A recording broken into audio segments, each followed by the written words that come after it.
Okay, I just want to acknowledge where I get my information from. So it's Dave Feldman.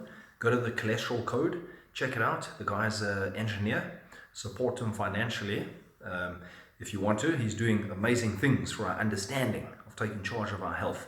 Okay, let's get into this. Just a quick recap. Yesterday I explained that cholesterol is totally normal. Okay, we've all got it. It's transported in the body in proteins, okay, starting from the liver, VLDL, it's got your cholesterol, it's got your fat-soluble vitamins, it's got triglycerides, okay. It drops off some cargo, the aforementioned cargo, okay, becomes IDL, drops off its cargo, becomes LDL, drops off its cargo, it becomes small, dense lipoprotein, okay. It's got very little cargo left, very little fat, okay. It becomes unstable, okay, becomes very susceptible to oxidation. Is that a bad thing?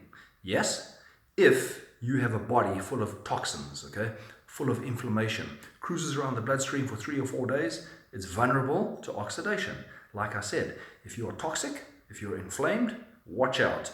If you're not, don't worry about it. Okay, so today I want to talk about what I think is probably one of the most important markers in your lipid panel, and that's your triglycerides, okay? So triglycerides, it's a compilation of fats, omega-3s, omega-6s, omega-9s, mono, poly, also fat from liponeogenesis, okay?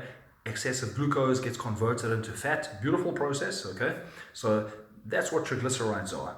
Okay, so if you get your lipid panel back and you see that your triglycerides are higher than your HDL, you better watch out. It doesn't matter if they're high, if your HDL is high, but if your triglycerides are high in relation to your HDL, what does it mean?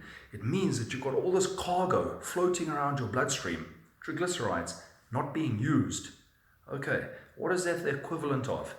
That's the equivalent of having high blood sugar because you're resistant to insulin, okay? There's nothing wrong with sugar if you can use it, okay?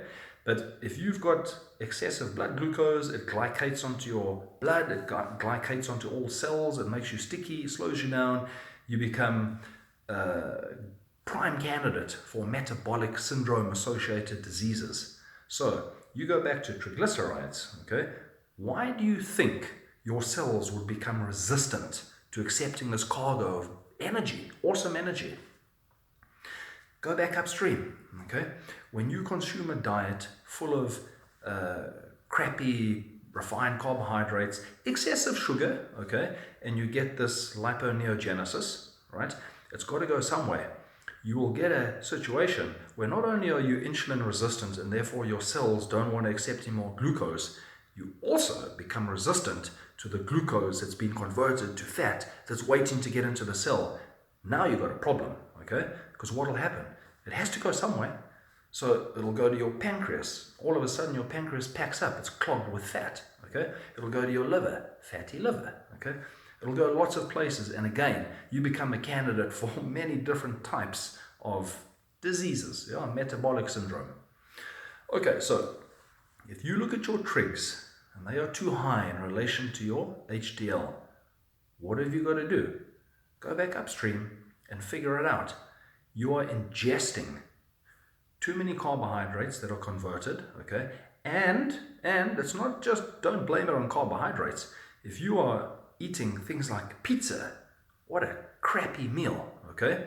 For this condition, it's high in carbs and high in fat, okay? So not only are you getting this conversion of fat, you're also getting excessive fat from a standard American diet, a SAD diet, okay? And your cells now are being bombarded with triglycerides from these two different sources that you can't use. Big problem, okay? So it's a marker. So you should get a little slap in the face when your triglycerides are too high. And now you know, you go back upstream and you be honest with yourself and you say, you know what, I've got to pull up my socks. I've got to stop this process of creating excessive triglycerides that I'm resistant to, okay? So what do? Up to you. You can adopt a good, healthy vegan diet, low glycemics, vegetarian diet, high in fiber, okay? Me, I like paleo, I like higher fat sort of minimal protein, you know, and plants. Decide what you want to do, man. The world is your oyster. But now you know, okay? Don't worry about LDL, please, unless you're inflamed, okay? Look at your your triglyceride to HDL ratio. That's gold, and that'll tell you. That's the real leveler. That makes you look in the mirror and be honest with yourself, and you say, you know what? I'm eating something wrong, okay? So thanks for watching, guys, and next video I'm going to talk about inflammatory markers. There are lots of them. I've got a couple that I think are brilliant, and yeah, I'll explain them to you, and it'll help you take charge of your health. And also, if you're a nutritionist or a massage therapist or a trainer, it'll make you a lot more professional and able to help people. Alrighty, thanks for watching.